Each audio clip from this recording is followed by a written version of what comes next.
Welcome to week number 9 in the NFL. This is Betting with the Barbers, powered by Superbook Sports. I'm Ron Kruk. They are former New York Giant Tiki Barber and former Tampa Bay Buck Rondé Barber. Guys, I'm sorry for being down a little and sad today, but we are still mourning a tough loss here in Denver, saying goodbye to number 58, Von Miller. I'm sorry. Yeah. It was a value trade. It was important. It was good. It was good for Von Miller, if you put it that way.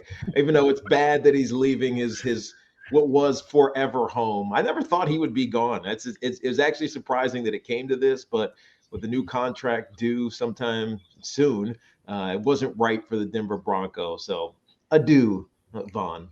It still sucks though to leave a team that you think you're going to be with, your entire career. Like if the Bucs would have came to me in year 8 and been like, "All right, see you, dude," I would have been like, "Are you kidding me? All the work that I've done, that I've put in the heart and soul, I am the soul of your team, and you just jettisoned it." But you know what? My boy in L.A., Raheem Morris, he can't mess up anymore. It's got absolutely lead right now on defense. They are clearly going all in to win a Super Bowl at home, a la the Tampa Bay Bucks. Just saying. Without a doubt, they don't even care about draft picks. And I think it was a win-win for pretty much everyone. Vaughn gets to go to a Super Bowl contender, make one more run. And the Broncos got, a second and third round pick. He's a free agent at the end of the year. So they got something out of this, and that was much needed for them as they start the rebuilding process once again here in Denver. But a little honor to my man, Von Miller. It was an awesome run, and he'll always be loved here in Denver. But guys, we begin this week's show, with some major breaking news affecting one of the top games this week. We were so excited to finally get Aaron Rodgers versus Patrick Mahomes, Packers versus Chiefs to headline week 9. These two had never faced each other on the football field, which was blowing my mind last night.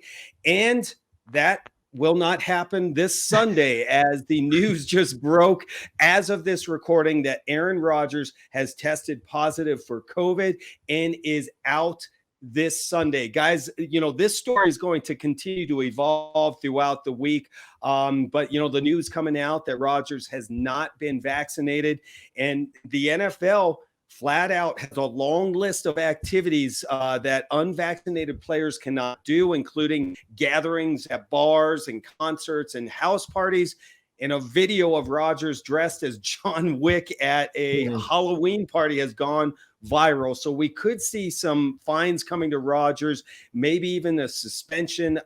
Give us your take on this breaking news. Yeah, the biggest thing here, Ron, and they're the updated odds as we just are hearing this. It was KC laying a point at home in Arrowhead, a notoriously tough place to play. It's now gone to 7.5. Kansas City's laying 7.5. So that affects significantly the view of this game. But from an Aaron Rodgers standpoint, I mean, I don't want to say that something like this was bound to happen, but with all of the acrimony that was going on in the offseason and the Jordan Love conversation, when's he going to get a chance to play? Will he play? You don't want to see it happen like this, but now Jordan Love's in a prove-it spot, right? The team has won 7 games in a row. They've looked unbelievable. He's going to get some weapons back as Devontae Adams and Allen Lazard will be here. Their run game has been spectacular, 4.5 per tote for both of those guys, A.J. Dillon and Aaron Jones. And so it's set up for him to be successful. You do lose Robert Tonyan to the ACL injury, so that's a bummer. But, from an Aaron Rodgers standpoint, this is what happens when you're an unvaccinated player in the National Football League. And we didn't know that he was not vaccinated. Now we do, because he's going to be out for at least 10 days, maybe even longer. And it's a bummer, right? This team was grinding towards another NFC championship game, and it looks like it's going to be derailed at least for a couple of weeks. That, your point is spot on, Tegan. And what I heard this news just earlier before we started recording is it made me think back to Aaron Rodgers offseason. Obviously there was a lot of beef about possibly the Jordan Love controversy, him wanting more control, et cetera, et cetera. Maybe it was about him trying to make a statement about being vaccinated. To be honest with you, I was unaware that he wasn't vaccinated, and so that he ends up getting COVID is not a surprise at all to me. This was the game of the week on the other network, Tiki, but this was the game of the week, and I was so looking forward to this 425 kick and watching these two teams play because, look, I can't trust Kansas City, right? And Aaron Rodgers and Green Bay haven't lost since that week one shellacking by the New Orleans Saints. And I'm thinking to myself, as I was preparing for this, I was like, how do you describe this football game? Brian Greasy said it great on Monday Night Football. Arrowhead doesn't have the same mystique right now because the team is playing, so up and down. And I was going to say, Green Bay is a better team. I give a lot of credit to Matt LaFleur and what he's been able to do with this football team because they're not putting up the numbers they put up last year. Aaron Rodgers not having MVP type numbers. Aaron Jones and AJ Dillon, that partnership is working. Tiki, you know what it's like to have that dynamic power back duo. These two dudes are dominating, and they won last week without Devontae Adams. So I went in saying this is going to be a no doubt a Green Bay win just because you can't trust Pat Mahomes not to turn the ball over or his myriad of great receiving talent to not turn the ball over in the red zone. But I'm doubting it now. I really want to like Pat Mahomes and say he's going to turn it around at some point. But as Tiki knows, he's on our fantasy team, and Dan Arnold had more points than him last week. That's disappointing. Yeah, it is disappointing. If you don't know who Dan Arnold is, he's a tight end that Tiki picked up from Jacksonville out of nowhere. And I'm like, who the hell is Dan Arnold? It took me a minute. He had more points than Pat Mahomes last week. So, look, I think this line now, if it's moving to 7.5, you almost have to take it still. It's Green Bay. They're going to cover that, I think. I like And Aaron, let me just set that up quickly before we get to Tiki's take too. So as he said, this opened up Kansas City as -2.5 on Monday. It went down to -1, the Chiefs, just a few days ago. And then the news broke, Aaron Rodgers will not play. Even if he tests tests negative, he'll be forced to miss this game. And the line, thank you so much to Jay Cornegay from Superbook Sports getting us this line. It comes in as of this recording as Chiefs -7.5. Let's make our picks, guys. Tiki, your thoughts on this one? Yeah, no, Dronda, you can finish here in a second, but yeah, you know what? I love the Chiefs at -7.5. I know Ronda's thinking the other way, despite how bad the Kansas City Chiefs. Like they've led the league in turnovers all season long. They now they added another one last week with that interception against the Giants. So they're 18 turnovers on the season. They're -11. And the turnover differential on the season. Their defense has been horrendous. They're trying to make some upgrades. So they just traded for Melvin Ingram, who was a malcontent with the Mike Tomlin-led Pittsburgh Steelers, because they only have 11 sacks and it's on the season, which is the second least in the NFL. I don't think this is going to make a big difference on getting after Jordan Love on the other side, but I do believe that Pat Mahomes at some point, and maybe I'm just blindly believing this, at some point is going to stop trying to be a hero. If you have to scramble, just scramble. Get 5 yards, right? Don't try to make a miraculous throw into some tight window that's going to get tipped and picked off like it was last weekend. So at some point, I think he finds a way to calm himself and become the Pat Mahomes that we've known. And I think he does cover the 7.5. So give me the Chiefs laying 7.5 at home in Arrowhead. Well, I've given up on trusting the Chiefs. I've given up on trusting the Chiefs, so I'm against you. Do they have talent? Absolutely. Do they have a Hall of Fame coach? Absolutely, they do. But man, they find ways to beat themselves. And I go back and look at their record, Tiki. They've only beaten marginally good teams: Cleveland, Philly, Washington, and your New York Giants. The teams that they've lost to: Baltimore, the Chargers, Buffalo, and Tennessee. And now they're going to play a pretty good Jordan Love led Green Bay team. I'm still taking Green Bay. They'll cover 7.5 points or whatever this line ends up being. I think the trend continues with them. They can't beat good teams right now. Battling Barbers, I like it. Make sure you keep it to superbook.com to check those odds because this line could change again. This, as of this recording, this is the latest odds from superbook.com. Download the Superbook app to stay on top of this. Quickly, guys, to me, it's crazy. This is back-to-back weeks, even before the Aaron Rodgers news broke, that the Packers are underdogs. And the Chiefs, I was looking this up, the Chiefs have only 2 wins this year against the spread. I was taking Green Bay early on too. I'm with you, Tiki. At one point, you just think that here he comes. Mahomes is going to be Mahomes, but that offensive line is not playing up to what their billing was supposed to be this year. The Packers won without 3 wide receivers. It's a different deal not having Rodgers, but I think Love keeps it close, and that Kansas City defense is just horrendous. I'm going with the Packers on this one.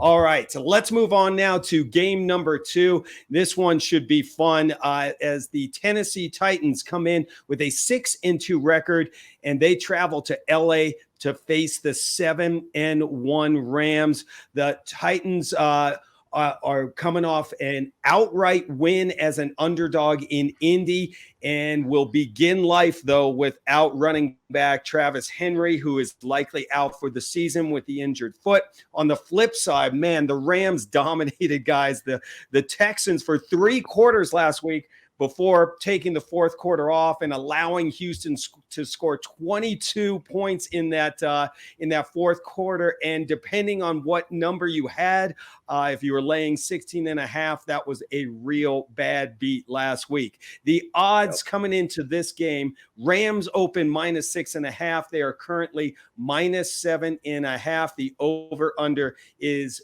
53.5. Guys, I'll pass it over to Rondé. Give us your take on this matchup.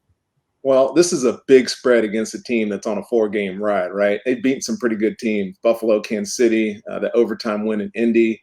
But, they also lost to the Jets, and maybe the Jets aren't as bad as we think they are. Mike White, maybe. I'll tell you this, and Tiki will love this comment. Derrick Henry, or the Titans without Derrick Henry, is like Liverpool without Mohamed Salah. There's no chance the team scores number of points that they have been. I think they're top 5 or something in points scored. But you can't replace 930 plus yards that Derrick Henry had in those 10 touchdowns. I mean, Jeremy McNichols, I remember when Tampa drafted him. He's just a guy, dude. He's got 56 rushing attempts in his career. And so you're asking the question, can Ryan Tannehill match the LA Rams offense with A.J. Brown and the often injured Julio Jones? I'm saying absolutely no chance. I think they have good coaching. They find ways to stay in games. But we talked about the open the show. The LA Rams are exponentially better now because of 58 not wearing orange anymore. That guy wrecks shop. And along with Aaron Donald and the rest of that defense, there's no chance Tennessee is able to keep up, right? If you win a game against LA in the manner that Tennessee has been winning games, you run out you milk the clock, you shorten the game, you score tough touchdowns, you play good defense. They're not going to be able to do that against this team. Cooper Kupp's going to hit 1,000 yards this week. This Rams team is rolling. 7.5. It's probably a good number because it's just over that touchdown mark. But I would take the Rams 100% here. Yeah, Rondé, it's hard for me to disagree with you on this one. I love Derrick Henry. I think he's an amazing player. If he would have stayed healthy, you said this earlier this week, they literally ran the jumbo wheels off the dump truck, man. He was just a man. And nowadays it's I see this Tennessee Titans team struggling. Like they have to flip their identity, flip their identity in the middle of the season. That's really, really hard to do. Now they may catch some teams unawares, and Ryan Tannehill all of a sudden turns into a big drop back play action pass type passer, which we saw when he first took over from Marcus Mariota. But it's not going to happen without the consistency in the run game, and it's not and Jeremy McNichols or 33 5-year-old Adrian Peterson? Maybe, but I don't see it happening. I love the Rams here laying 7.5. Leonard Floyd is also in that mix with Aaron Donald and now Von Miller. Obviously, Jalen Ramsey back in the secondary. This defense is going to get after them. But the most important thing is this Rams offense with Matt Stafford is ridiculous, right? Yeah. They move the ball at will. 21 of their last 36 possessions, they've scored points. And that's not counting a couple of halftime or end of game where they're just taking knees. Right. They score when they want to, and I think they'll do that against this Tennessee team, which has struggled defensively at times. They're going to really struggle this night in this game. Give me the Rams laying 7.5 at home. Clean sweep, guys. I'm with you. I'm taking the Rams. I mean, I'm going against Vaughn's first game with the Rams, number one. No, not being a homer. You guys hit on it. There's so many aspects without Henry in this game that puts a lot of pressure on Tannehill to keep up with this offense for the Rams that's just hitting on all cylinders right now.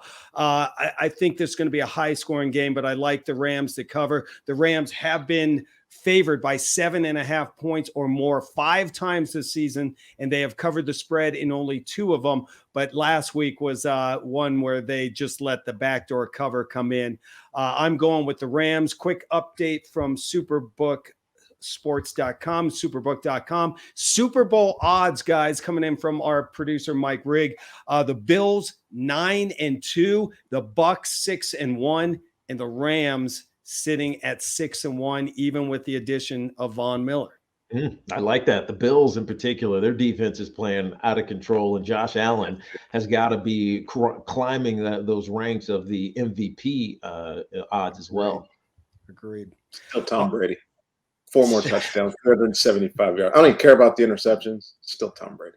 Why we talk about this? I think we got a good topic for next week for sure. All right, it's time now for the Superbook Sports Barber Brothers Games of the Week.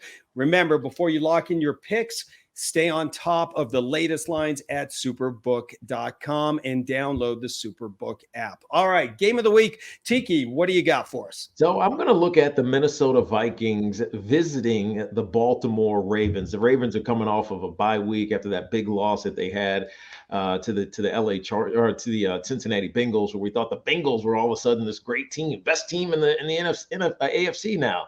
And they lose to the Jets. What the heck is going on in the AFC? But I do like Baltimore to rebound. They're laying 5.5 at home. They had a week of rest and a week to recalibrate themselves. Obviously, with Hollywood Brown and Mark Andrews, they have one of the great wide receiver tight end combinations in the National Football League. Their run game, regardless who's behind center, is going to always be stout. I mean, this is a team that regularly rushes for 3,000 yards as a team. Most teams, when they have a great season, it's like 2,000. All right, so they're going to get back to what they do best. But more importantly for me, Rondé talked earlier about the mistrust of the Kansas City Chiefs. I feel that way about the Minnesota Vikings. And it's not because Kirk Cousins is a bad quarterback. I think he's actually a really good quarterback. And statistically, you'll throw out numbers and be like, man, that damn good, right? But at the end of the day, he's always become this check down Charlie, non-risk-taking guy who in critical moments can't make those plays. And we saw it very evidently last week against the Dallas Cowboys. They were 1 of 13 on third down. And there was a play, I forget, it was middle of the second quarter. He had his running back, kind of a check down in the, in the flat, and Thielen was coming 6 yards deep. He had his choice. They were both right in front of him. He threw it to the running back. He lost 4 yards. Like his eyes couldn't even look downfield.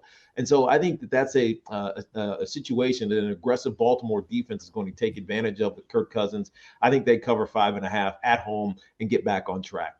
I like it. A quick update. A lot of the bettors are agreeing with you, Tiki, as the line is now sitting at Baltimore -6.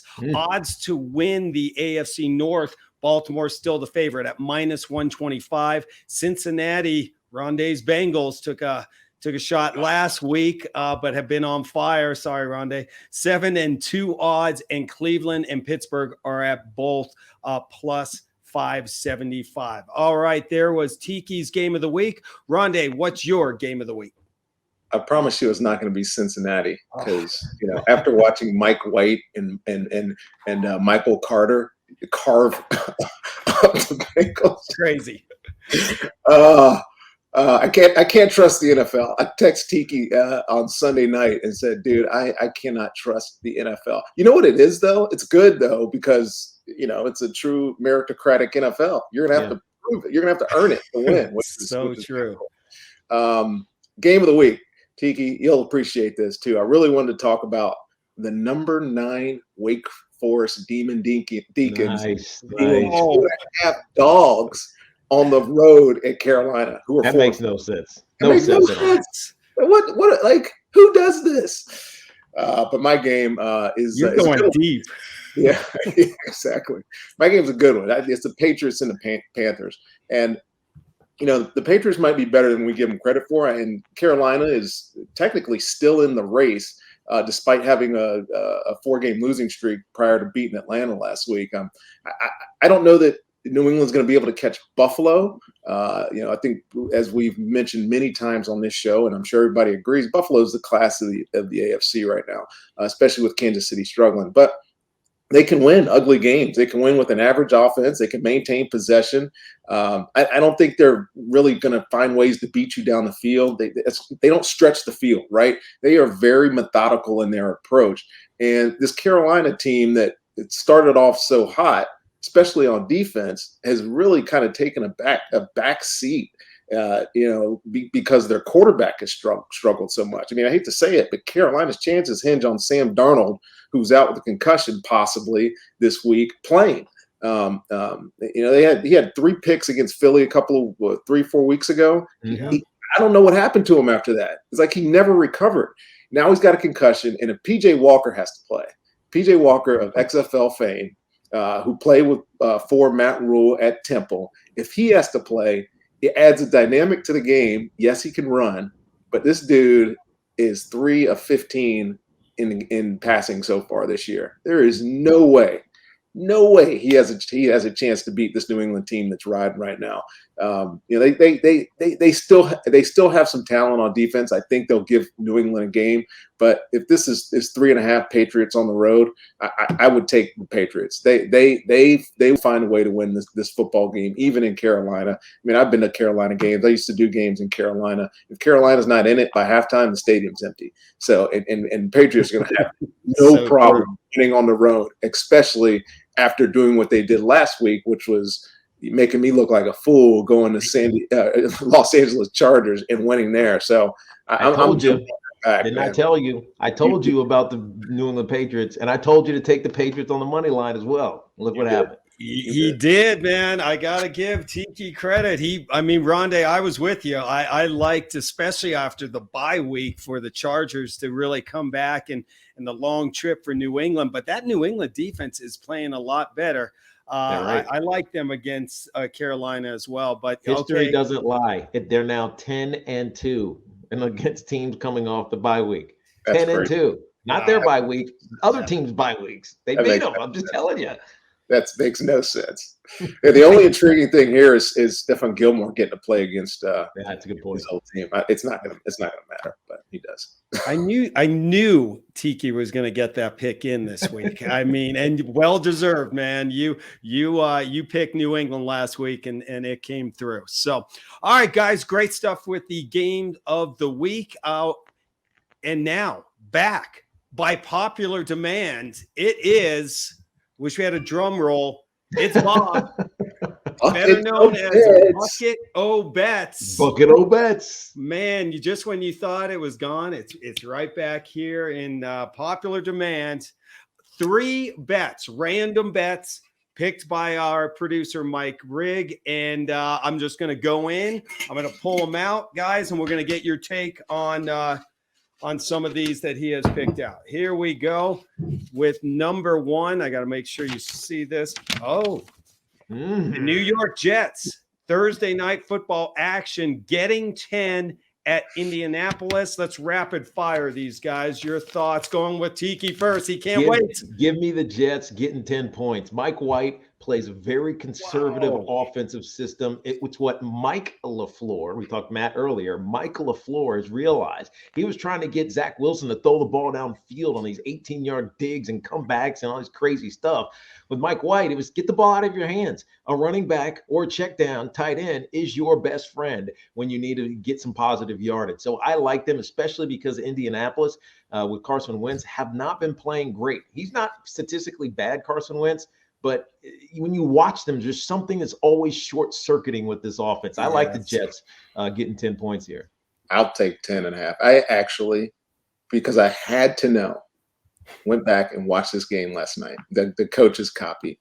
And you're exactly right, Tiki. Michael Carter had 13 targets. That's as right. a running back. He had 9 catches, 95 yards. He also had 77 yards rushing, right? But the offense was markedly different than what it was with Wilson at quarterback. This kid, he had 2 interceptions, right? And you're like, oh, the stat lines aren't that impressive. Both interceptions were deflections off his guys not being able to catch the ball, right? Yeah. So off their hands. Hit him in a bad place. In their hands. He played so well, and he was efficient. And it looked like Cincinnati was out of their depth. And now, granted, the score was 20-31 at one point in favor of Cincinnati. But that even makes the point for us even further. With 6 minutes left in the game, he went down and scored 2 touchdowns and won that football game. And the Jets defense stepped up at the end, got a late interception of Joe Burrow. So 10 points against an Indy team that, I mean, can't find ways to win. In fact, finds ways to lose. Right. Absolutely. Well, I got to be the voice of reason here. I'm not jumping in on this Mike White stuff. Yeah, he looked lights out. He was fantastic, but he's not Joe Namath yet. Or who else did the Jets He have? might be. We don't know. Ron, exactly. He's huge. He's like 6'5", like 220. He's big kid, man. Yeah, he looked great. And I just don't think – I think that you're exactly right. The Colts keep finding ways to lose. They've lost to some of the top teams, but they're always close, going down to Tennessee in overtime. I think they're a better team, even though – Tiki, you're spot on. It seems like every week Wentz is trying to do something like Mahomes, and it never works out. That pick he threw from his own end zone was brutal. Wait, am I lefty? No, I'm a righty. Wait, am I righty? Wait, no, I forget. I'm going to just go against the norm, though. I think the Colts roll, and I think we're going to talk about Mike White again next week, one way or the other. All right, we are back with the Bucket O Bets. Let's see what we got here. Number 2. Oh, wow. We're going baseball, fellas. Yankees. Your New York Yankees plus 1,200 to win next year's World Series. A quick shout out to, the city of Atlanta breaking that losing streak and getting it done. I give props to those guys. That's been a long time coming. What are we thinking about the Yankees next year? Yeah, I gotta tip the cap to Snitker. He was fantastic, and to Freddie Freeman finally, getting that World Series. He banged a couple of home runs. And one a couple nights ago that was 460 was one of the purest swings you'll ever see in a postseason. But Jorge Soler is the man. The absolute man, no doubter in the second inning or whatever it was. He hit that 3-run home run. He's the man. So out of the stadium, it was awesome. It was awesome. Plus 1,200 for the Yankees to win the World Series next year. I'm gonna say, no, I'm not taking that. Here's why. I love the Yankees. They're my team. But until they get their pitching situation corrected, which was horrible last year, and that's including Garrett Cole for a big stretch of this season, I just can't trust them. Their bats are fantastic. The names just jump off the page. But the home run, strikeout, or walk scenarios that we find them playing with is just it doesn't work, especially in a baseball that's evolving back to how it used to be. The teams are in the World Series, the Astros and the Braves, they can manufacture runs. Right. It was in Game 5. This was the one that the Astros used to extend it. Martin Maldonado stood on the plate. Like, he literally stood on the plate with the bases loaded and it said, throw a strike. I bet you can't throw a strike. And they didn't. They walked in a run. So it's like old school baseball that the Yankees aren't espousing right now. They bring Aaron Boone back. I like the guy personally, but I don't like their chances to win the World Series, at least not yet. Well, I think only 3 teams, I was just looking it up, only 3 teams in the American League had better records than the Yankees. Unfortunately, 2 of those are in their division. Tampa and Boston are the detriment. The Yankees can't beat either right now, and it's likely because of pitching. It's definitely not because of hitting. It might be because of managing. So you're going to tell me 1,200 to get past those 2 teams? First of all, I'm going to say no. There's no way I would approach this bet, and unless you're that homer Yankee fan and they're out there, every year that this is our year because we're the elitist Yankees. We're going to go buy somebody. Hey, well, you know what? That's a good point, Rondé. If I'm a New Yorker and I have an extra grand laying around, I'm going to do that because that was my point. You win 12 grand. You know what? If I'm a New Yorker, do that. But if I'm someone that how often do you get plus 1,200 with the Yankees? Yeah. But if I live in Wisconsin, I'm keeping my grand for my whatever. And Cub fans are already throwing their money on you absolutely just made my point. So unless you really love your Yankees and you want to make that money, don't bet this. If you're a Tampa guy, you're not going, oh, Yankees 1,200. Yeah, I'll take that because they're not going to win. You're just giving away your money. So Kevin Cash, Alex Cora. They're just superior right now. Yeah. I mean, what great insight. I think we got to keep betting with the Barbers going for baseball season next year. Don't you guys? Job security. You're gonna make me watch 4 hours of baseball every week. That's tough. And this guy's a Mets fan. We won't even go into this. My mom from Brooklyn, she raised us, Tiki, to hate the Yankees than to really like the Mets. But it's a long story. We'll save that for the end of the year show. All right, one last bet here from Bucket of Bets. Here we go. Drum roll, and I love this one. The 0-7 Detroit Lions plus 500 to go winless. 0-17. Wow, plus 500. They're not going over. They do enough. And they play games close. They played the Los Angeles Rams. Until the last couple weeks. Teams close. Now, I remember when they did go 0-16, Rod Marinelli was their head coach, and it was very similar situation. Not young. Rod was old at the time, but first-time head coach, didn't really have the staff that he wanted because you get hired late in the process, and it's impossible to get the guys that you want. But eventually, like, your plan starts to materialize. Like Robert Saleh's plan has started to materialize. Right, they're starting to play together. The Jets are finding ways to win. They beat two good teams this year. They may stink, but they beat 2 good teams. Detroit, when I watched them, and I've watched them a couple of times this year, just because I like Dan Campbell. I like the way he is as a coach and the way he handles his guys. They're going to get it right eventually at one point. Can Jared Goff go win a game? Yeah, Jared Goff he's got some gumption. Is he a great quarterback? Probably not. But he's going to find a way to not mess up a game, and they're going to win. So 500 to go winless? No way. They're going to win a game. I can't take this bet. The NFL. It's hard to go win. There's 10 games left. There's 10 more that they have to play.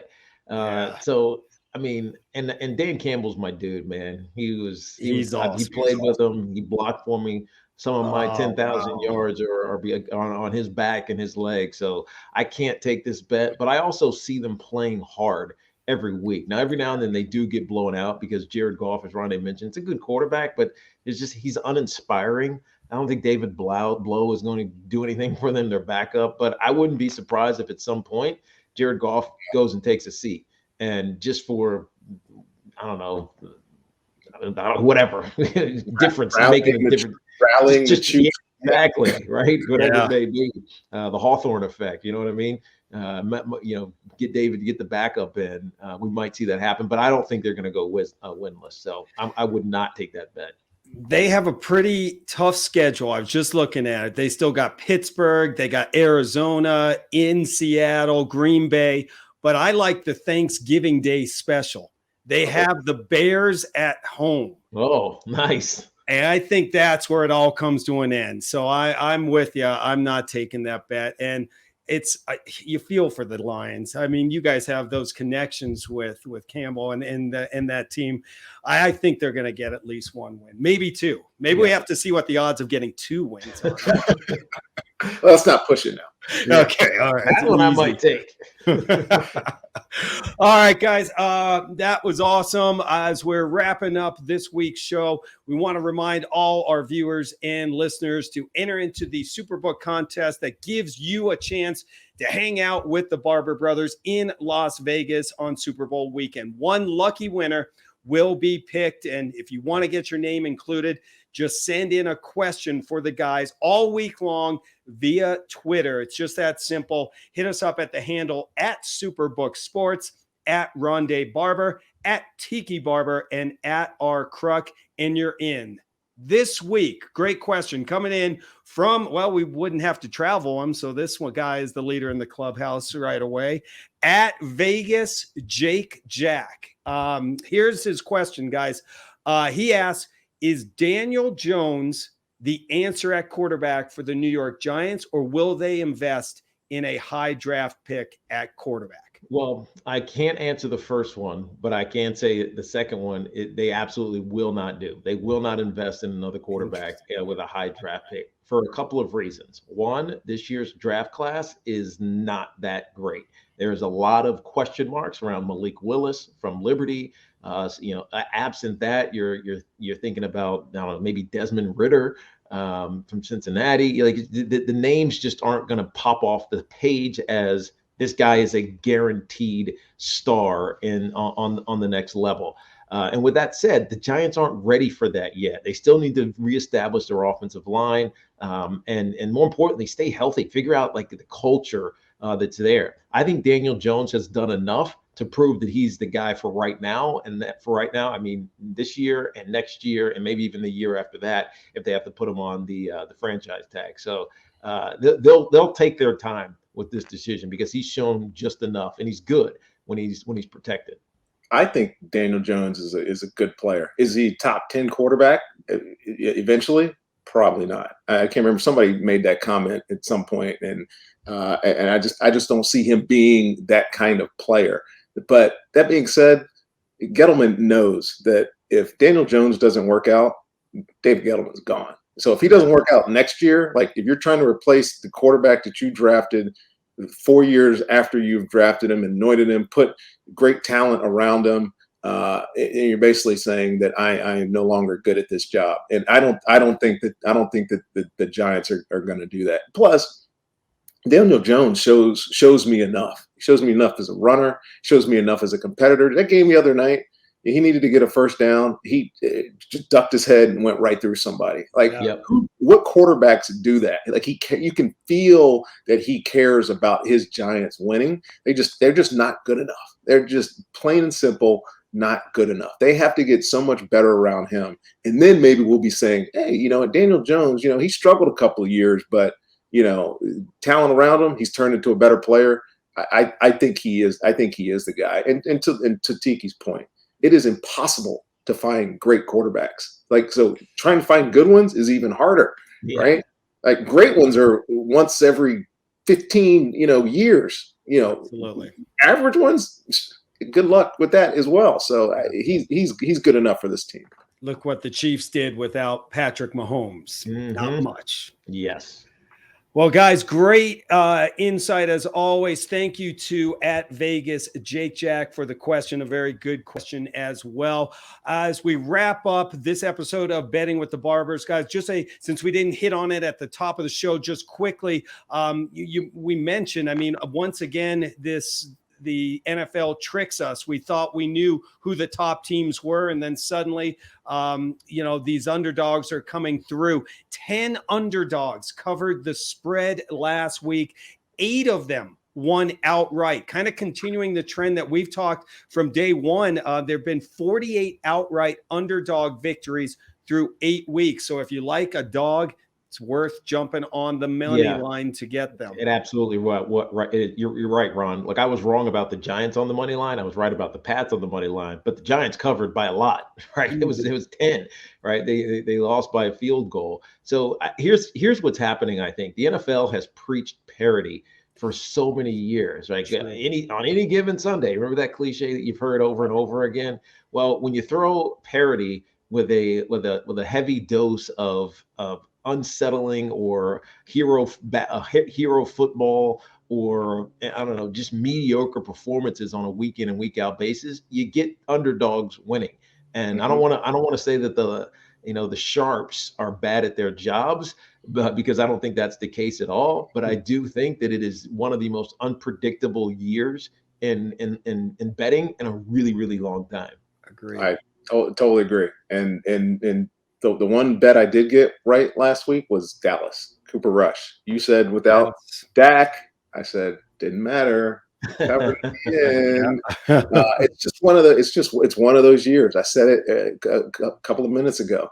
Meritocratic NFL is a good NFL. It makes it fun to watch. You don't know who week in, week out, who is going to rise to the occasion. And you look at the NFC right now, the West is still the best with Arizona and LA. Shock loss Tampa to New Orleans, even without Jameis Winston.